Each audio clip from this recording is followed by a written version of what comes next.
I have you now.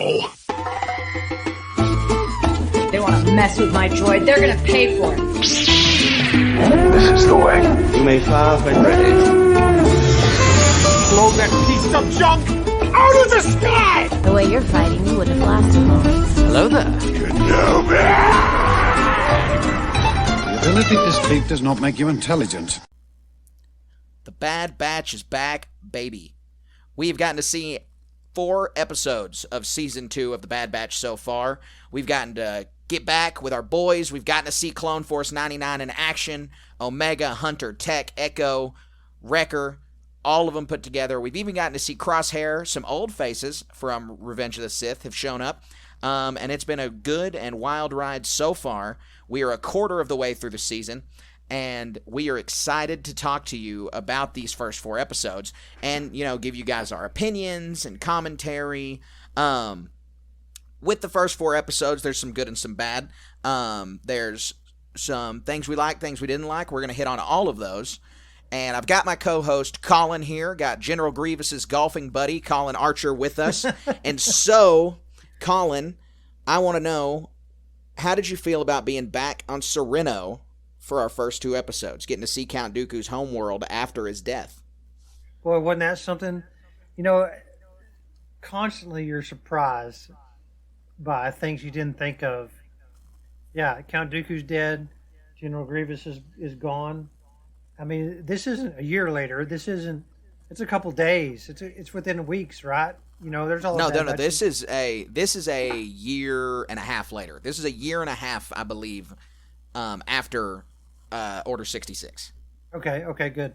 So regardless, not much time has passed, right? Right. And right. The Imperials are straight up looting this place, and it's really neat to see. I mean, they did that with every planet, but this is like a really good depiction of what that actually meant. And looting these giant tugs full of just straight cash. It's crazy.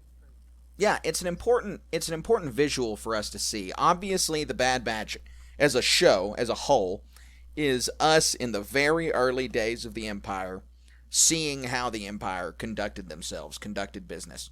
And so, getting to see, one, the Empire expressly does not care about Separatist worlds. Despite being ruled by Palpatine, who was the shadow behind the Separatists the whole time, and we know Palpatine's just a big, bad, evil guy, that he doesn't care at all about these worlds. Dooku did care about the Separatist cause. He may have been evil, he may have been a Sith, and him collecting all of these riches for the war effort may have seemed a little contradictory to his character from Tales of the Jedi, but this was all to further the war effort because Dooku fundamentally believed the Republic was corrupt. That is not the case with Darth Sidious, obviously. And so, throughout these episodes, the first 3, we've gotten to see the consequences of being a Separatist world after Order 66. I mean, you lost the war, the droids got all the shutdown orders, so it doesn't really matter that all the Jedi got executed because the clones have nobody to fight against. And so, it's now subjugation time. And that's what we get to see. We get to see even this, the most affluent of worlds, the capital of the Separatists is just, it's razed to the ground. They're stealing all of the money from it. The people have been driven out of their cities. And it's a bleak picture. It's a bleak place to start with our characters. It's a bleak place to start with a kid's cartoon, but it's important for us to really see what's going on here in the Star Wars galaxy at this time period. Yeah, and one thing I really loved, in addition to what you said, obviously, is the clones themselves haven't been replaced by conscripts. They're still clones. They're in, kind of the livery of their armor has been washed away or replaced. And it's not all just lockstep, here we go. There's a hard and fast change of fighting for the Republic to subjugation for the Empire. And then you can tell, I think in every clone, if you ask me, maybe I'm reading too much into it, but they don't like it. You can tell this isn't what they're for. They, before they were liberators and in opposing a perceived tyranny. Now they are the enactors of a tyranny, and whether they can see through that they're being told oh yeah, we're here to stop for order and to stop terrorists. It's it's not that black and white. There's lots of gray, and you can tell some of them don't believe it. It's really interesting to see. Kind of like an underlying theme there. You hit it on the head, and really, we've had a little bit of off podcast discussion about this, but not a lot. But I think it's the general consensus among you and I, and among the Star Wars friends that we talk to in person, and Star Wars fans on the internet, that Episode 3 is the best episode of the Bad Batch so far, of this season so far. In that the solitary clone, the episode about Crosshair and Cody, that is the episode that people are turning to and saying, this is what we want out of the Bad Batch. And the plot of that episode is exactly what you're talking about. More and more clones are going AWOL, good soldiers follow orders, but clones are not droids. They have to live with their consequences. This is what Cody says, is that, there's a reason that they are thinking, breathing people, despite what the Empire or the Kaminoans may say. They are people. They are individuals, and they have to live with their decisions. A robot doesn't. A droid doesn't. And so more of these clones are waking up, and I don't know if it's as Order 66, as it draws out and gets farther away, if the organic chip in their head just isn't doing its job, or really what it is, but it's important for us to recognize that just all the little slight hints from this season and from the trailer really feel like we're building towards a clone boiling point, a clone rebellion, a clone problem in the Empire, because we saw the conscripts begin in the last season. We haven't seen them referenced much here, but we have heard about all of these clones going AWOL, and it's clear that the Imperial military would rather them just go AWOL. They aren't really pursuing soldiers who go AWOL, from what we can tell. They obviously, at the end of Solitary Clone, General Rampart, or Vice Admiral Rampart, doesn't even know who Cody's name. The Jedi knew their names. Obi-Wan called him Cody. He didn't call him CT, whatever his number is. But the Imperials don't care about them at all. And the clones know this, and they can see this just in their interactions with them. And so it's obviously a combination of factors, but I think the clones are being driven out of the Empire as much as they're seeing the actions that the Empire are asking them to do that are driving them out of the Empire. Yeah, and so there's hundreds of thousands of these guys. And another thing, just to build onto that, the Empire, what we see like in Solo and a few other media, the stormtroopers and conscripts, they're just fodder. It's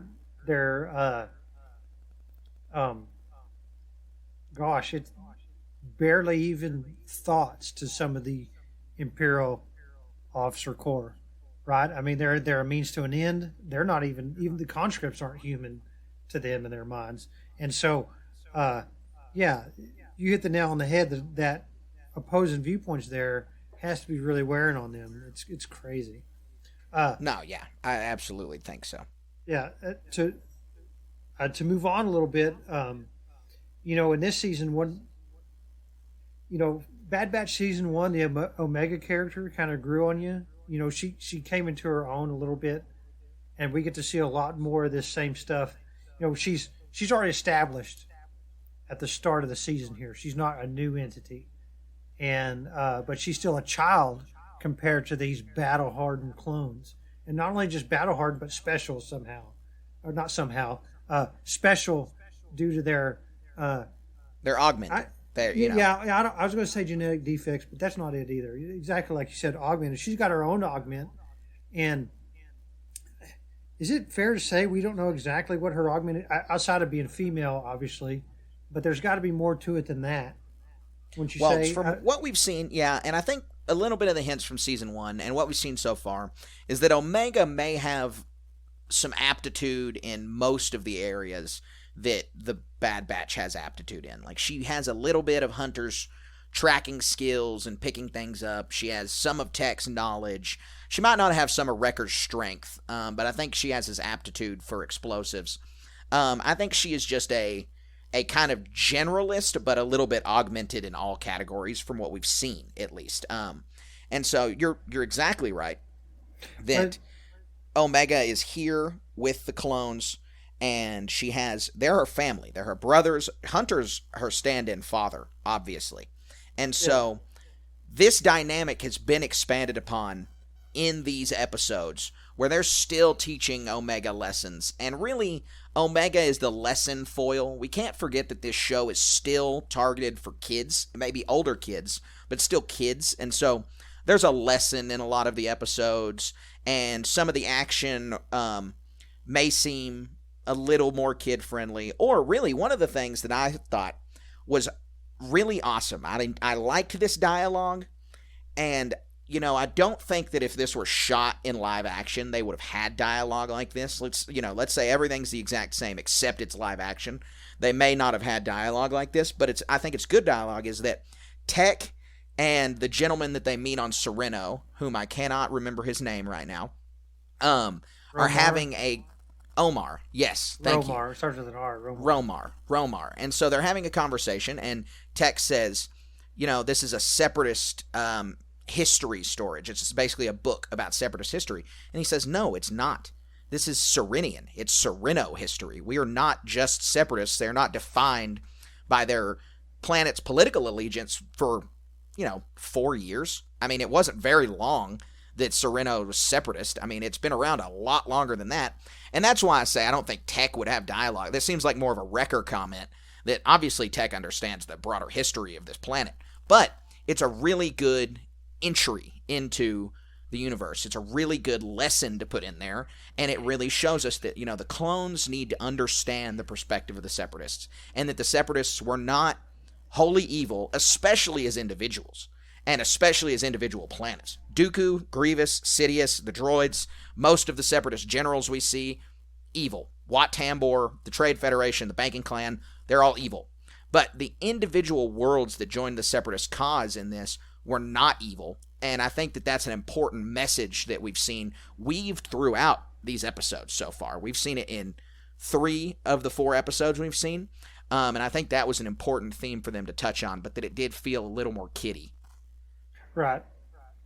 Another thing about Omega is she's like a nucleus almost for these guys. She keeps them grounded a little bit. They probably take a little bit less risk because they have her to take care of and her to nurture and raise, right? But she's also a risk taker herself. We see in episode 2, they're mercenaries. Sid wants them to go get the war chest, and they talk about, I don't think they gave a number of how many credits existed in that one box that we see on the screen, but we know that's going to let them buy themselves out of bondage or give them their freedom back or somehow, right? Yeah, they have more money than all of them would ever need. Right, it's a very significant amount of money, and so exactly. she wants to take the risk that none of the others want to take. And it's from a child's perspective, but also from a perspective that none of the other ones have. They're not willing to take this risk because they know what the finality of a misstep could be, whereas she doesn't. And so it's really awesome to see, like I said, it's a kid's show, to see these learning things here, but she teaches them at the same time. And that's the whole point of the show, right? Yeah, no, it absolutely is. I mean, the clones, the Bad Batch, are already more human than the other clones. Not to say that any of them are not human, but that the Bad Batch, because of their augmentations, they are unique, and they have unique personalities. They seem more unique than the other clones, but there's still elements of them that are programmed. They're still soldiers. They're still programmed to be soldiers. They obviously all had the chip in their head from Order 66. They're genetically bred for a purpose. And so Omega lends herself as a humanizing agent for the clones, in that she is teaching them as much as they are teaching her. They are teaching her more practical things and are nurturing her like you would a child, and that, like you said, we can't go on a more dangerous mission because of Omega, but that's a good thing. Or that Tech is having her do these rote ship learning lessons, identifying ships. Wrecker is teaching her how to defuse explosives. They are teaching her practical skills, but she is teaching them humanity. She is teaching them what it means to be unique individuals, what it means to engage with a wider galaxy outside of the Grand Army of the Republic, because it really should not be lost on us that these guys' life was the first some odd years, we'll say like 12, 15 years, spent on Kamino learning how to be soldiers, 3 years in the Clone War, fighting battles every day, flying across the galaxy, being the special ops team. They have only been individuals out of the Grand Army of the Republic in the galaxy on their own for a year and a half. Omega hasn't been that at all. She's only been off of Kamino for a year and a half, but she is this unaltered clone. She is this perfect copy of Jango Fett, and they're all altered, and so she is kind of showing them humanity, teaching them a different perspective of humanity, because their dynamic with her is different than it is with the other clones or with each other, because they're all brothers. The way you act with your brother is not the same way you act with your child. And even though Omega is technically their sister, obviously the age difference drives it in a father-daughter dynamic for all of them, or father-daughter and uncle-daughter relationship for all of them. And this is a very important key to the show and the success of the show, and the message that we're supposed to get out of the show, I think, is that both of them are teaching each other things in different ways. Yeah, that's such a great point. I mean, how much have your children taught you as a father? I mean, there are things that I don't know that you know because I don't have kids, and I won't know these things. I could read about it in a book, I could read about it in a dozen books, and I won't know about it until I have children like you. Right. Yeah, patience is one of the first things you learn.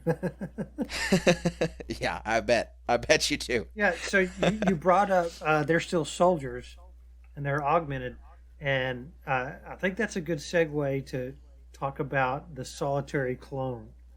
And man, was this an episode. Right.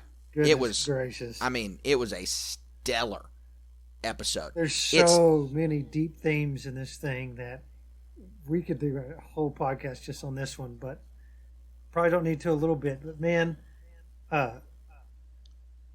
is this the chip that making him that way, you think? Elaborate on what you think. Is he just... So, I think that Crosshair is obviously internally conflicted, and so I think that a lot of it is the chip, and a lot of it is that they're dialing the chip up to 11 in him. But I don't think that he's. I think that he's obviously conflicted. He's out. He's on the outs with his boss. His boss doesn't respect him.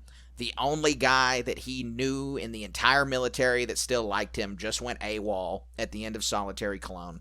And like you said, episode 3 is heavy, and it's one of the best episodes of Bad Batch, both seasons. It's one of the best episodes of the Clone Wars. I mean, it's one of the best episodes of Star Wars TV, especially animated. And because they do so much with just these two characters, we get to see Crosshair and Cody in some serious action. But we get to see Commander Cody from a completely different lens, and the way he interacts with Crosshair is really important, because obviously the Bad Batch defected immediately. Right. And Crosshair writes their defection off as they're genetically augmented clones. Like, they still had the chip, but it had a delayed fuse in them, and that, these things, that they defected. But regular clones, the regs, they're not defecting. Cody, we see in Revenge of the Sith, no hesitation. Boom, shoot Obi-Wan off the cliff. And when you see him sit there and say the line about, we're not droids, we have to live with the decisions we make, you know that all he's thinking about is how he killed General Kenobi. Yeah, he has absolutely no idea that Obi-Wan's alive. He is sitting there thinking about how he killed a man that was with him in the trenches for 3 years, by his side the whole time, and was, a loving and nurturing friend to him. Then he killed him immediately. And he doesn't fully know why, other than good soldiers follow orders. And then he questions a lot about it. And so I think Crosshair's perspective on this is, as he sees more and more regs go AWOL, he is going to get have more and more hesitation. But there will have to be, just for narrative purposes, there's going to be a giant breaking point with Crosshair and the rest of the Bad Batch. Like, Darth Vader stretching his hand out to Luke kind of decision with Hunter and Crosshair. You know, this is the kind of thing that they're going to have. I wouldn't even be surprised if it was actually paralleling the moment in Empire Strikes Back, where Hunter is saying, come with us, you can be free, blah, blah, blah. And and Crosshair is faced with a decision to do that, or basically jump off the cliff like Luke did. Right. And so I think that we're moving in that direction. And the solitary clone is what pushed us really, really hard and far in that direction. And since we're on the subject of solitary clone, the separatist world that they visit, and it's yearning for independence. You know, it was independent from the Republic. It wants to be Essex. It wants to be independent from the Empire. They are coming at this from a completely different angle, and they are humanizing the separatists. The end scene the ending scene on Essex, where Desix. Cody Starts with a D. Desix. I'm sorry. The ending scene where they are on Desix and Cody is trying to negotiate a peaceful resolution, and then he is still ordered to shoot and kill this innocent person not holding a weapon that he just promised peace the conflict there, yeah. Is just, I mean, one, it highlights Imperial officers are, not all of them are downright bad. You read Lost Stars, you read other books, they have depth. But it's really easy to make Imperial officers one-dimensional, terrible people, and a bunch of them are. And this guy is just awful. And obviously Cody is hesitating. And I think Cody probably wouldn't have done it. I think that they would have ended up having to arrest Cody, because I don't think he would have done it, because you can see how much hesitation is there. But Crosshair does it with a pause. But part of why Crosshair does it, I don't think Crosshair's is all evil or, good soldiers follow orders. That's a big part of the driver, because he doesn't talk to Cody after he does it, and he leaves Cody alone in the room after he does it. But there's at least a part of me that thinks Crosshair did this to spare Cody. He obviously saw Cody was conflicted about this. He was not going to go through with it. It needed to get done, or something way worse was going to happen, like Cody getting arrested. And so I think that Crosshair was taking a little bit of pity on his reg friend. On the only reg that we have ever seen be nice to Crosshair or the Bad Batch on screen, other than Rex. I mean, it's Rex and Cody are the only two regs that treat the Bad Batch with any kind of respect from what we've seen. So, those are all amazing points, and you hit a lot of things I haven't even thought of. Kudos to that. What I want to say, is I want to say stuff more to the visceral action of this episode. And I've sat there and thought about it in preparation of our podcast. And the more I think about it, this one episode really harkens back to some 80s action movies tropes. You know, here you have the solitary clone who is called back to duty, has, I don't want to say disgraced, but he's like questionable, right? And he is an elite trooper with a proven record, and the aloof commander who can look at a file and look at history and knows they need to get things done, and knows the quality of resource they can tap to just go and absolutely overkill, or you want 100% chance a mission's going to get done. This is how you tap this resource. You call up one of the last remaining members of Clone Force 99, Crosshair, an elite trooper, right? And so think about it. This is an 80s action movie. Arnold Schwarzenegger, Wesley Snipes, these bad dudes who they call in to get stuff done. And it's really cool to see a lot of these same themes. I mean, like, I just want to be left alone. All these other little things, and then, okay, fine, I'll do it. And there's the straight guy who's questioning. It's like, should we really be here? Should we really do this? Good soldiers follow orders, right? Right. You're absolutely right. And then it's the action scenes. Man, he had these mirrors in his pocket that he tossed up and was able to shoot up a spiral staircase to kill some droids. It's silly, it's a kid thing, whatever, but man, it was really cool. Well, that's exactly. I mean, they're climbing up the tower. They have to. You're right. This is a perfect homage to these 80s movies. And this is a war movie. Obviously, Star Wars are war movies. But this is it's like Saving Private Ryan-esque because their ship crashes. Now they are pinned down behind enemy lines. They got to fight their way through the city, up the tower, take out the TAC droid, and find the governor. And they go through this entire process just tearing it up. I mean, we have you're enclosed in a city that you're unfamiliar with. You hear the droideka sounds rolling around, but you don't see them. Everyone's looking around, all terrified of these droidekas that are hard for Jedi to take down.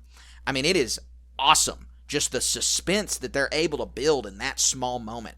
And then when they're climbing up the tower and they get into hand-to-hand combat with these droids, and Cody has to take his knife out and start viciously stabbing the droids. Like, it's something that you see in a war movie. I mean, it's not... Right. It's like, it's not gruesome and it's not visceral because they're droids and there's no blood and things like that, but it is obviously an homage to exactly what you're saying, is the 80s action movies, the old war movies. Like, it's an homage. And this whole season has been homages to things, because we see in the very first episode, or in the second episode, we see the ruins of war. Omega is reaching after the treasure. I can get it. This is a direct parallel to Indiana Jones and the Last Crusade. It's identical. It's the exact same thing. Yep. It's, Indiana, let it go. It's the exact same. And so this show, and then episode 4, it's obviously the whole episode is this giant homage to the Phantom Menace. It's all about the Phantom Menace. And so this whole show has so far been homages to different things. And that in and of itself is really fun to see. I mean, we see it happen, especially in the Clone Wars and in Rebels and in other things. Sometimes they do these. The Zillo Beast arc, the 2-episode Zillo Beast arc from the Clone Wars, is obviously, it's just a kaiju movie set in the Star Wars universe. It's like the exact same story beats all the way through. But these kind of things are awesome to see. And I think that they've done a really good job with this show doing all of these homages. Right. Yeah. Another thing that just occurred to me, we got to see Dooku's office at one point, right? In Sereno. Wasn't that cool? Yeah, we saw it in the Clone Wars too. We saw it a few times in the Clone Wars when the Night Sisters come and attack him. Revisit that kind of stuff.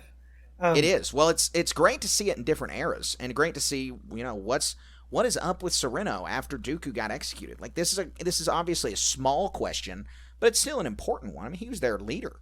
He was the Count of Sereno. He wasn't just the leader of he wasn't just the head of state for the Confederacy of Independent Systems. He was also the formal leader of that planet. And so his assassination is gonna have repercussions. Right. Yeah, it makes you feel for those people, like you said. So the last episode in this arc is Faster. And it's a real simple episode, but it has a lot of heart to it. And it gives a lot of background explanation to the Sid character that we haven't had. But it gives a lot of background, but also leaves a lot of questions unanswered. Now, like I said, this episode was simple. It's aimed at kids mostly, but I really enjoyed it. Like, it telegraphed a lot too. They're doing a race. The character Tech and Omega, and Wrecker is there too, right? Yep. And Sid is betting on a droid to win a race. So at first you think it's pod racing, but it's not. It's pod racing, but they attach guns to it, blasters, and it's droids, and it's like gangster versus gangster trying to rig the system almost. It's not like a person casually enters their own pod racer type thing. And they're not pod racers, they're speeders, modified speeders. Oh yeah, this is no rules pod racing. I mean, if you watch The Phantom Menace and you're like, well, this sport has rules, barely. This sport has no rules. Like, it doesn't, it has, they don't care what happens. It is completely no rules. you're right. I mean, the episode. So I try to use this term extremely lightly because I don't think that it is good to get in the habit of claiming this. But this episode was what I would call a filler episode. It didn't move the plot of the whole story along. It didn't move the conspiracy along. It was a mission of the week episode. We had a few of those in Bad Batch Season 1. They go to get the Rancor, like episodes like that. Having it be a filler episode is not exactly a bad thing. I mean, what it reminds me of is the X-Files. In that there's this show with an overarching conspiracy, an overarching mythos. Like, there's a plot thread that you can trace, but not every single episode has to build on that plot. And so that's kind of what they're delivering out of this episode, out of Faster, is that there's at the very end a little bitty nugget of plot. Tiny nugget of plot at the very end. But other than that, it's all kind of side character development. Not that Tech and Wrecker are side characters, but that if you look at Hunter and Omega and Crosshair as kind of driving the narrative, then the Echo and Tech and Wrecker are obviously a part of this narrative, but just take a slight backseat. So we get a lot of Tech flesh out in this episode. I mean, we get his interaction with the droid, we get him being a racer, we get to see his skills in more of an applicable setting than just being guy who knows random facts and can translate languages. And so I think it does important work. And I've seen a lot of people complaining about the episode online because of its filler. And again, I think it is filler. But I think that it's part of the journey. I think when the Bad Batch is over, whenever that is, when it's season 5, season 10, whatever, whenever the Bad Batch finishes, we're going to look back on this episode and see, we got that character development that we needed for Tech and Sid out of this episode. Like, we saw some things added to their characters that are more valuable to us now than they were if this episode hadn't happened. And we just didn't see the subtle changes coming from that episode when it premiered. Yeah, you're exactly right. And I really like how it fleshes out the Sid character. We get her background. We know she isn't the most savory character. She's got some checkered past, right? And we get to peel back some of the layers on that and see what she was into. And, she's not pure as the wind-driven snow anyway. She's doing this gambling thing, trying to get a side hustle accomplished or something with her droid running this race. But at the end, she realizes that, she can't make it without the Bad Batch. She can't make it without Omega and Tech and Wrecker helping her along the way. And so I'm interested to see what happens next. I really am. There's not any bad characters here. There's not anybody I'm like, what does this person contribute? And she's not some boss who sends him. That's an old trope too. Charlie's Angels is an old TV show, and they had a boss that all he did was call in on telephone and send him on missions. And so, where that might have been cool back then, that's not going to fly today, right? And it's not true for Star Wars, but it quote unquote humanizes these characters. Yeah. No, what's the best way to say that? Humanoidizes. Humanoidized. It makes us relate to him more in the fact that these aren't just omnipotent masterminds directing our cast of heroes to success. They have their failures, they have their successes, and they have their struggles that at the end of the day, they're through trial and effort, they're successful. Right. And being smart. Tech couldn't have done, yes, he's an augmented clone, but he had access to the same knowledge anybody else did. He was just able to organize it in a fashion that allowed him to come out on top. And this is what this is what studying physics and learning the world around you is about, and gives you an advantage over your peers. Is if you're able to take advantage of the knowledge that's available to you, you're going to be successful. Right. And that's exactly. They're building important messages like that into this show because it is still a kid's show. And so we have all of these important lessons, all of these important things built into the show. And a lot of people are saying that the show's been slow so far. I don't disagree. The first 2 episodes were a little slow. Faster, didn't move the plot along a lot. But at the end of these episodes, we get these little nuggets of plot, like I mentioned, that at the end of Faster, the other gangster says, hey, don't trust Sid. Like, it might have worked out this time, but she will throw you under the bus when she needs to. And at the end of episode 2, the 2-parter, it's, Vice Admiral Rampart kills Captain Wilco just for the simple fact that he knows the Bad Batch are around and he refuses to falsify his report. And so these little bitty nuggets of plot are gonna build into a mountain. Obviously, the Solitary Clone, that episode was all plot. But the other stuff, this is gonna build into a mountain. And I think that what that was really hinting at is that Sid, despite some of the good things we've seen from her, I'm willing to bet that foreshadowing is going to say she's still going to stab him in the back at the end. Because so much of the focus of both seasons, but it feels like especially of this season, is that Omega is still pretty naive. Not even pretty naive. She's really naive still. And that's obviously because of her upbringing. But her naivety is going to cost the Batch. And I'm pretty sure, Sid's talking about at the beginning of episode 3 how the Empire is going to come knocking on the door, or at the beginning of episode 4, how the Empire is going to be coming knocking on the door of Ord Mantell soon. And she knows her operation is done. Well, I don't think it's an exaggeration at all to say that to save Sid's skin, she is going to sell out the Batch. There's no way she doesn't. I think that was what that was alluding to, and I think that that's what we're going to see coming down the pipe really soon this season, is the Empire gets to Ord Mantell. They might not even be looking for the Batch, but that to save herself, Sid's probably going to end up betraying him. And maybe she regrets the betrayal and then tries to help them. That's not out of the question, but I think we're going to come to a moral moment with Sid where she's going to fail morally, and that was the foreshadowing for that. Right. Yeah. Overall, there's a story to tell. I think all of these episodes are a good foundation and a good building block. It's all going to be woven into a cool tapestry at the end. We're just looking at a small section, and we get to see the whole thing when it's all said and done. Yeah, couldn't agree more. It's been fun. It's been really cool to see, and I've been happy that we've gotten to see the show, engage with it in the way that we have so far.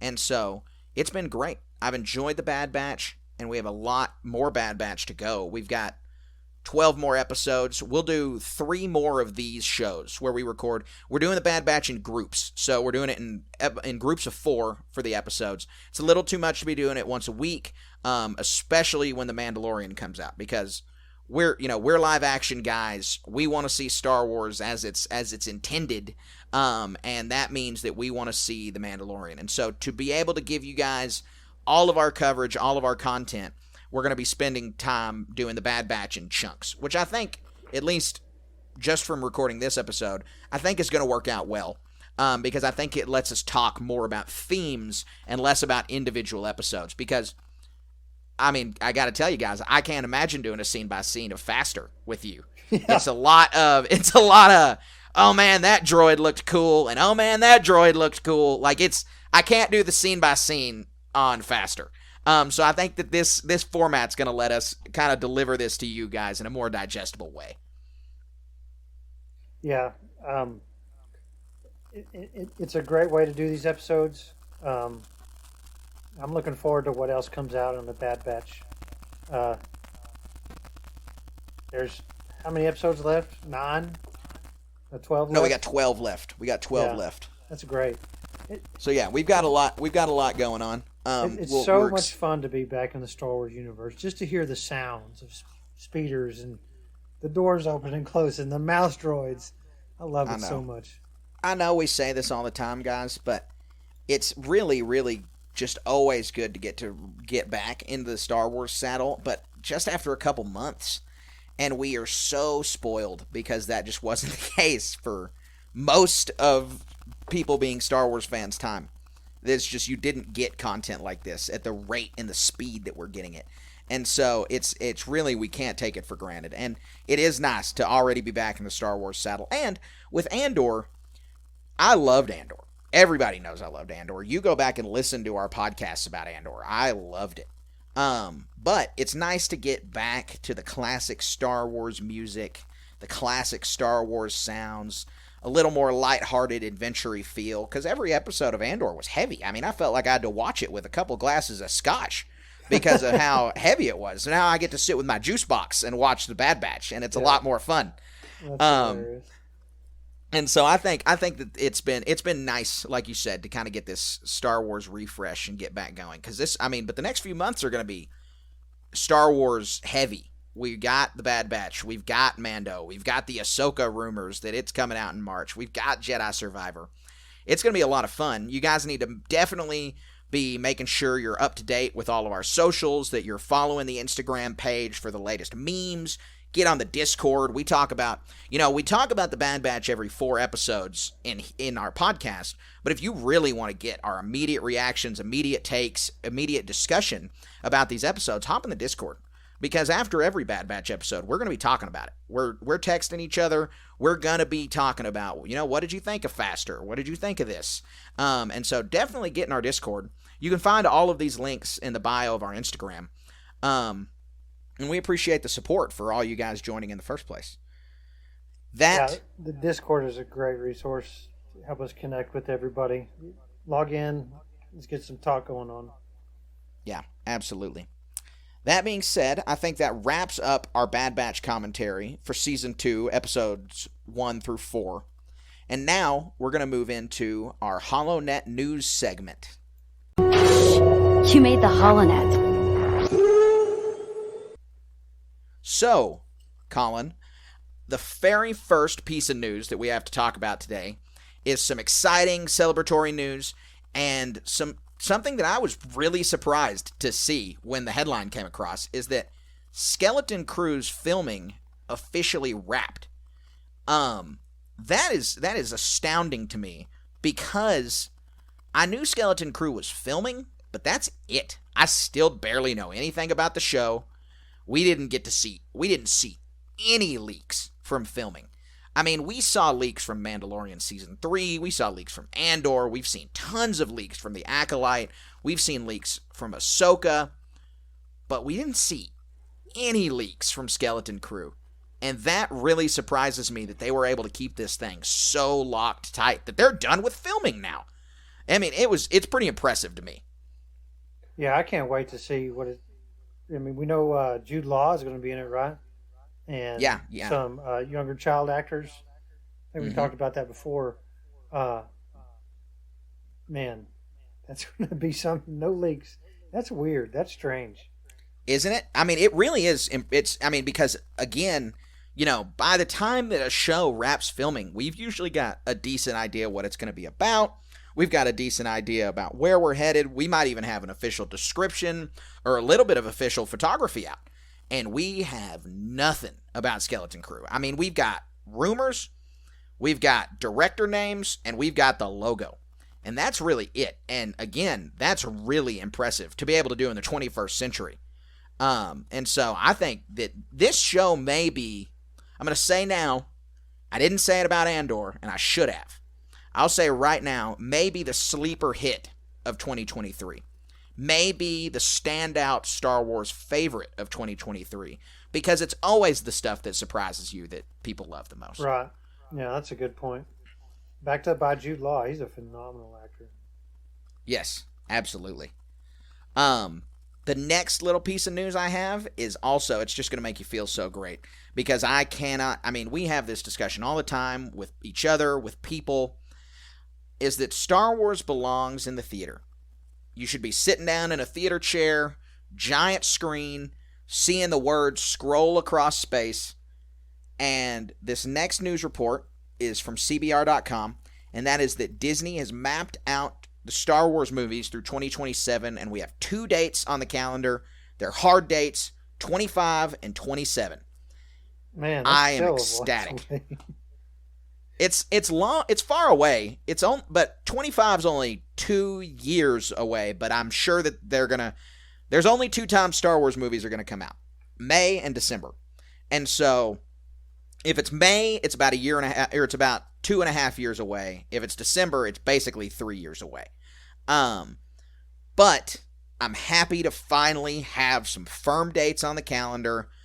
And they've got, it sounds like Damon Lindelof's movie is going to be the 2025 one, and that it is well on its way to production. That it is, they're still in pre-production, but that it's coming. They've got a director down, they've got a writer, Dave Filoni was involved in the early parts. It's got not a synopsis, but we know it takes place in the sequels with a new lead. Like it's got more fleshed out details than any Star Wars movie rumor we've had at all since The Rise of Skywalker. And so I think that we're going to get to see it in 25, and I can't wait to get to see it in 25. I mean, I'm already excited thinking about it because it's been so long since we've sat in a movie theater and saw Star Wars on the big screen as it's intended to be. It's been over 3 years. And that may not seem like a long time to people who sat through the years and years of Star Wars drought, but it is a long time now after we got 5 Star Wars movies every year in a row.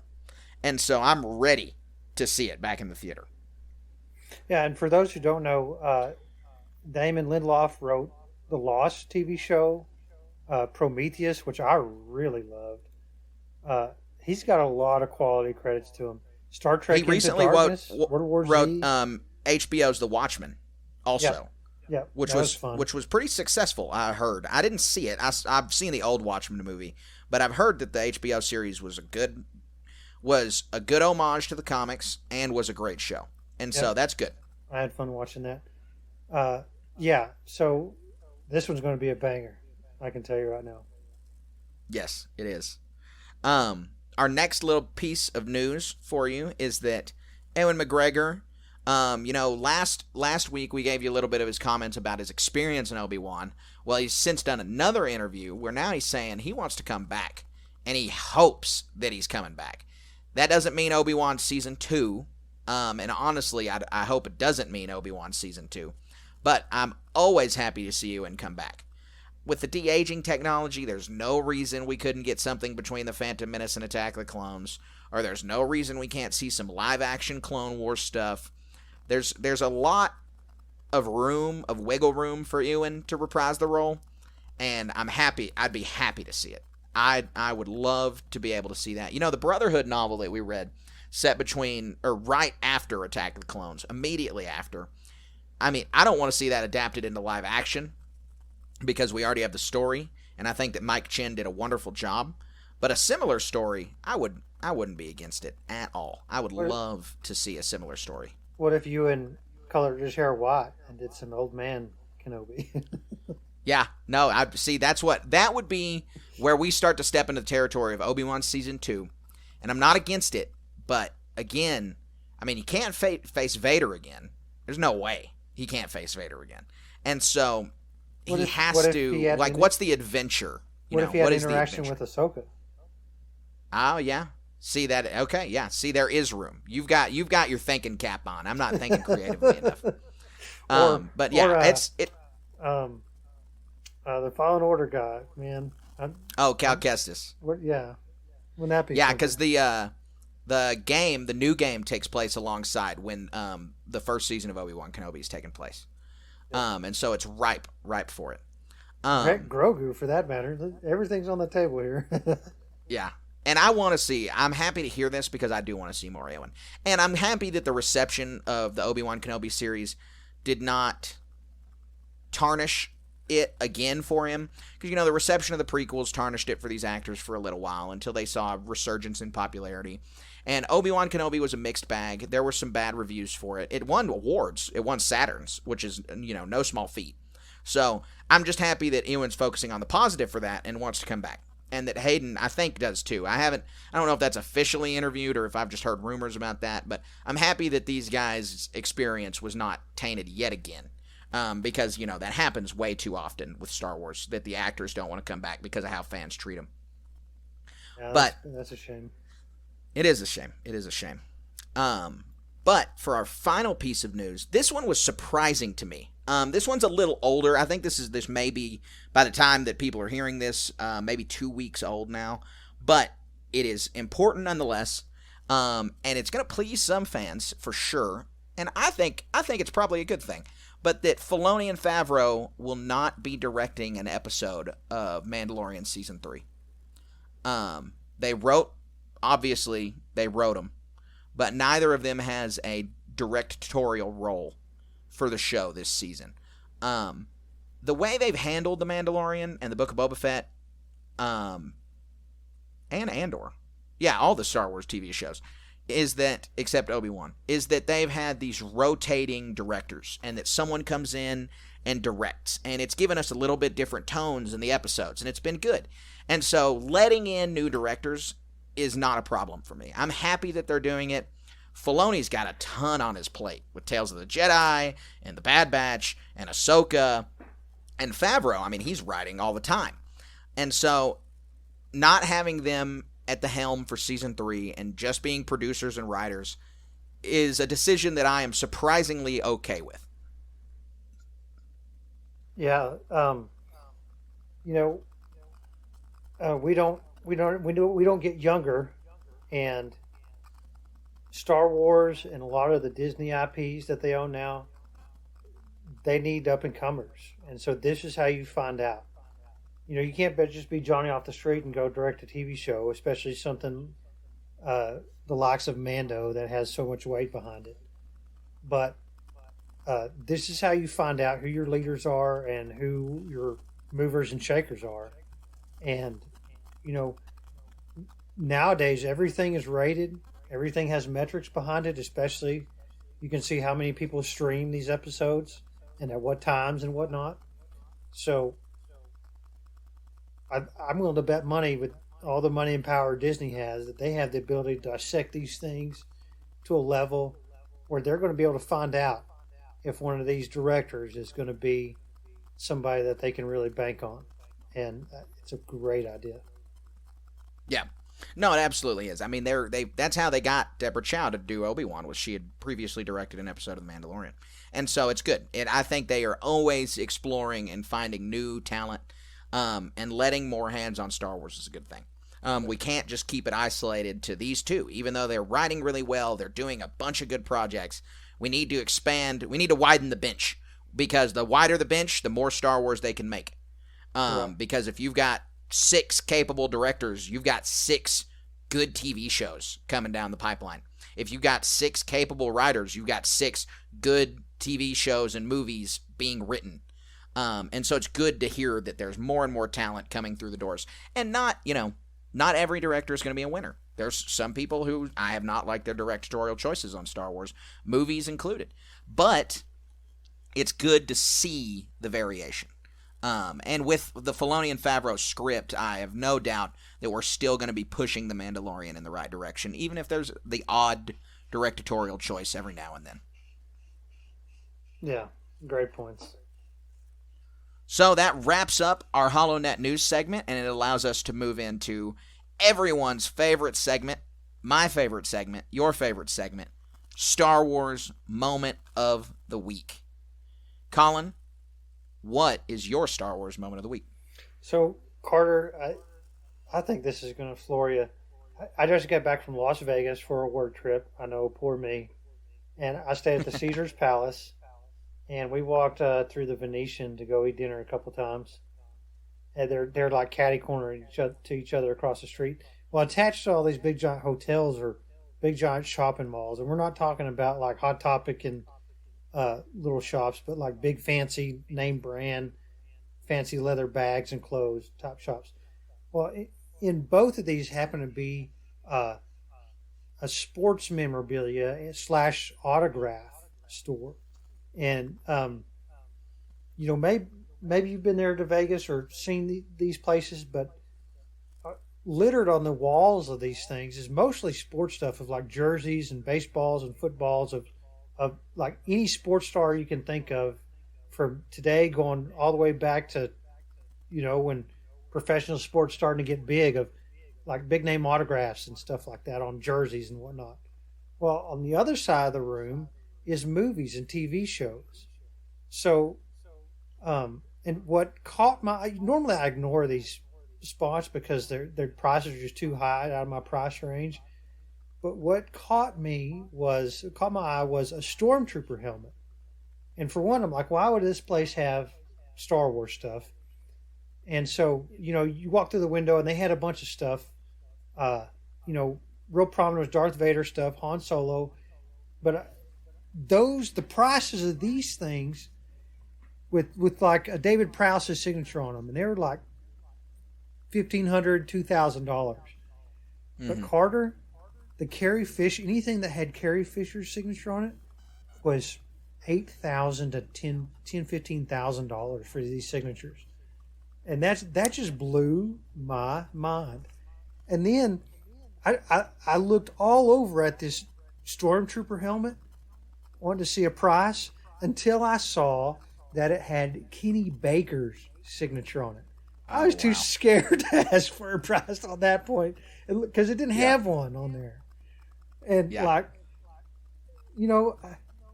there's all kinds of memorabilia you can see in Star Wars that has signatures, or even these sports guys on there. It's a rare find, I think, to see a Kenny Baker signature on anything. And I didn't ask. I didn't want to know. It'd be so far. It's one of those things where if you have to ask the price, you can't afford it. And I forget what it was. It was like some Princess Diana thing, and it was $250,000. And I'm like, well, yeah, no, I'm sorry, I take that back. There was a contract that Steve Jobs had signed. His signature is ultra rare. It was $250,000. And so, and it didn't just, this Stormtrooper helmet didn't just have Kenny Baker's signature on it. It had a bunch of other stuff, George Lucas and all the actors and whatnot, Mark Hamill. And so, gosh, I don't know about $250,000, but it wasn't going to be cheap. So I just like, oh my goodness. One thing that I probably should have seen about picking up for you, they had I know you're a fan of the Pittsburgh Steelers, right? Pittsburgh. Yes, yeah. Yeah, they had like a commemorative deal of all their Super Bowl wins, and it was Super Bowl ticket stubs. It was like $350. And, yeah, I'm sure it was. Yeah. You know who else is a notable Pittsburgh Steelers fan? Who's that? Dave Filoni. Dave Filoni has sketches of Star Wars characters in Pittsburgh Steelers jerseys. That's amazing. They look great, and I need to get one of those to hang in my office, actually. But it is, yes, go Pittsburgh Steelers. Dave Filoni, I know you're listening to this because you listen to every single one of our episodes. Keep on rocking with our Steelers. We had a bad year this year. Well, it's football. It ebbs and flows, right?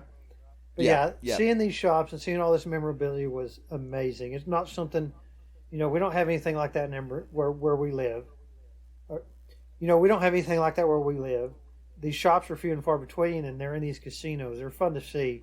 Most of the stuff is out of the price range. I think the price is really high to me, but it's really fun to see these things. Yeah, no, that sounds awesome. It is cool to see that kind of stuff, and I'm heartened to hear that Carrie Fisher's signature was that valuable because obviously she's been passed away for a number of years. But people like Harrison Ford, they never signed signatures. But Carrie cared about the fans. Not to say Harrison Ford doesn't, but Carrie cared about the fans, signed these signatures. But it absolutely should be worth that much because she was such a treasure. I'd love to have a Carrie Fisher signature because she is just such a giant part of Star Wars. And that's really cool and good to hear. So what is your moment of the week? I think I heard that you did something really fun and unique. Yes, yeah. So a lot of our listeners will probably not be engaging with this part of Star Wars because it's a little niche. But I have recently gotten into Star Wars Legion, which is a tabletop game, much like Warhammer 40K, where you build Star Wars miniatures and then you play them, you move them, you roll dice. It is a huge game. I just got into it. We had a snow day here on Tuesday where it snowed so much that I couldn't go into work. Cassidy couldn't go into work. And so we sat at home and we watched The Empire Strikes Back because it's a snow day. So you got to watch Empire Strikes Back. And I built these miniatures and I am so excited to play this game. I love miniature games. I played Star Wars X-Wing for a number of years and I am really, really excited to get back on the table with Star Wars Legion. And so you're probably going to hear a lot of updates about my Star Wars Legion progress. And Colin, I want you to get into the game. I know you have some pieces for it. So you're going to hear a lot about our Star Wars Legion progress through this podcast because we're excited. We're both gamers. We're both tabletop gamers, and we definitely want to play this game. Yeah, I play an immense amount of 40K. Games Workshop owns that. Atomic Mass Games is in charge of the Legion property, and they've done a very good job with their Marvel miniature game. It's a little bit smaller scale than this, but I encourage everyone to get into these miniatures games, and there's different aspects to it. The most rewarding of which is putting together and painting these miniatures.